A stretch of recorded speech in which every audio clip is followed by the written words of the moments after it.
तवांग झड़प के बाद पहली बार कोई मंत्री यांगसे में पहुंचा है और केंद्रीय मंत्री किरण रिजिजू ने यांगसे की तस्वीर भी ट्वीट की है और कहा है कि ऑल इज वेल। तस्वीर में सेना के जवानों से मिलते हुए दिखाई दे रहे हैं रिजिजू।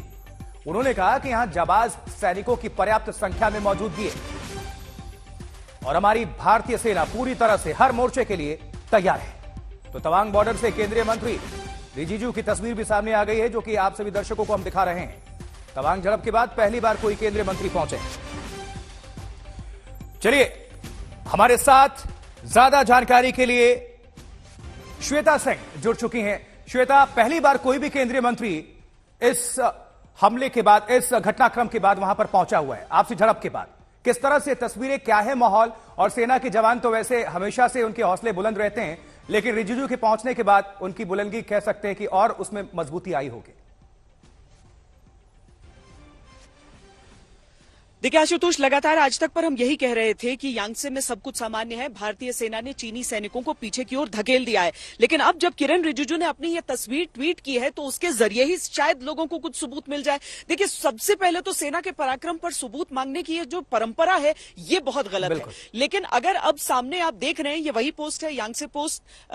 हम लोग यहां पर इस झड़प से पहले यहां पर जाने का, इस इलाके को देखने का मौका मिला था आशुतोष, और ये जिस जगह पर यह झड़प अब हुई है और वहां से सैनिकों को खदेड़ दिया है चीनियों को, तो जो आशंकाएं और जो सवाल लोग सियासी तौर पर उठाते रहते हैं कि चीनी सैनिक अंदर घुस गए, भाई भारतीय सेना को पीछे हटना, ये सारी चीजें बिल्कुल बेसलेस हो जाती हैं, इनकी कोई बुनियाद नहीं रहती है, बेबुनियाद बातें ये सारी चीज हो जाती हैं। अब किरण रिजिजू की ये जो तस्वीर है और एक केंद्रीय मंत्री का यहां पर जाना, चूंकि अरुणाचल प्रदेश से ही वो सांसद हैं, तो यहां पर पूरे इलाके में वो वैसे भी जाते रहते हैं, लोगों से मुलाकात करते रहते हैं। हमारे जितने भी सरहदी इलाकों के सांसद हैं वो अपने इलाकों में जाकर वहां पर जो गांव वाले हैं उन सबसे भी मुलाकात करते हैं, सैनिकों से मुलाकात करते हैं।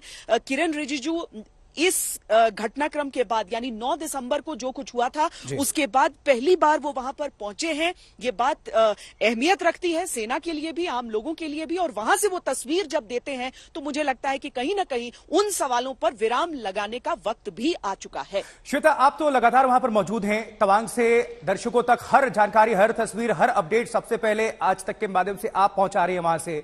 हम आपसे समझना चाहेंगे, आपने लगातार सैनिकों से भी बहुत बातचीत की, अपने जो वहां पर जो कमांडेंट्स हैं उनसे भी आप मुखातिब हुई। जब इस तरह की प्रतिक्रिया देश से निकलकर आती है, एक तरफ हमारे जो सेना के पराक्रम की बात करें, शौर्य की बात करें, वो गाथा दुनिया तक पहुंचती है, दूसरी तरफ इस तरह से टीका टिप्पणी होती है तो उनके मनोबल पर कितना असर होता है? खुलकर तो नहीं बोले होंगे, लेकिन एक संदेश देने की कोशिश उन्होंने जरूर की हुई होगी। देखिए आशुतोष, सबसे अच्छी बात तो ये होती है कि उन इलाकों में उस तरह से सिग्नल नहीं जाता है कि वो लाइव स्ट्रीमिंग पे ये सारी चीजें देख सके, और शायद मुझे लगता है उन सब के लिए सबसे सुकून की बात ये हो जाती है क्योंकि बिना किसी डिस्ट्रैक्शन के वो अपनी ड्यूटी कर सकते हैं। उन्हें मालूम है कि उन्हें उनका लक्ष्य जो है वो मछली की आंख है, उन्हें इधर उधर देखना नहीं है, इधर उधर का सुनना नहीं है, और इसीलिए इन सारी चीजों पर वो चर्चा करना पसंद करते नहीं है। उन्हें मालूम है कि उनमें वो ताकत है, वो सक्षम है, वो किसी भी दुश्मन को जवाब दे सकते हैं, और इसीलिए वो अपनी जगह पर डटकर अपने दुश्मनों को जो है वो जवाब देते हैं। आशुतोष, एक और चीज मैं बताऊंगी यहां पर कि देखिए, इन चीजों में कुछ छुप नहीं सकता है। जब भी भारत और चीन की सेनाएं पेट्रोल के लिए भी निकलती हैं तो वहां पर कोई ना कोई वीडियोग्राफी उसकी कर रहा होता है। तो ये जो आपको अलग अलग समय पर अलग अलग जगहों की वीडियोस दिखते हैं, ये उसी कारण होता है। चीन भी रिकॉर्ड करता है, भारत भी रिकॉर्ड करता है। गलवान की घटना भी रिकॉर्ड हुई थी, ऐसा नहीं है कि यांगसे में जो हुआ है वो चीजों की रिकॉर्डिंग होगी नहीं, पर ये कोई ऐसी वीडियो फिल्म नहीं है जिसे आप रिलीज कर कि देखिए इस दिन ये हुआ और हम ये दिखा रहे हैं। वो उसे रखा जाता है भारतीय सेना के पास, और ये मांगने की आवश्यकता नहीं होनी चाहिए।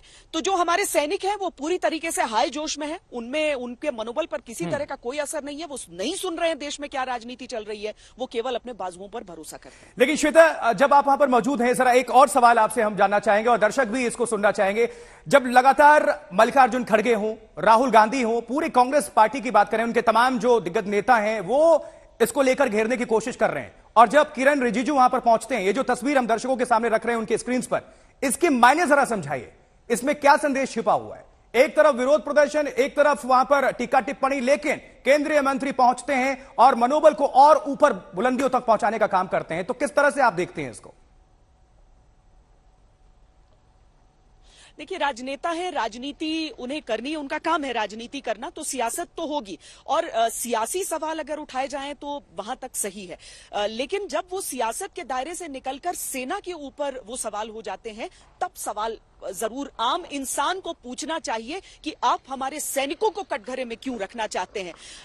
किरण रिजिजू केंद्रीय मंत्री हैं, उनका यहां पर आना किसी भी हिसाब से गलत नहीं माना जा सकता है, लेकिन यह है कि देखिए, वो तस्वीर भी वो पूरा लोकेशन नहीं दिखाते हैं। बहुत संवेदनशील इलाके ये होते हैं जो बिल्कुल लाइन ऑफ एक्चुअल कंट्रोल पर रहते हैं, वहां पर आप एक हिस्सा दिखाते हैं। हम भी ज्यादा कैमरे को अपने इधर उधर मोड़कर आपको वैसी चीजें इन इलाकों में नहीं दिखा सकते हैं, क्योंकि उसकी संवेदनशीलता सीधे सीधे उस चीज पर असर कर सकती है कि दुश्मन को पता चल जाएगा भाई आप कहां पर हैं, आपके एग्जैक्ट कोऑर्डिनेट्स क्या हैं।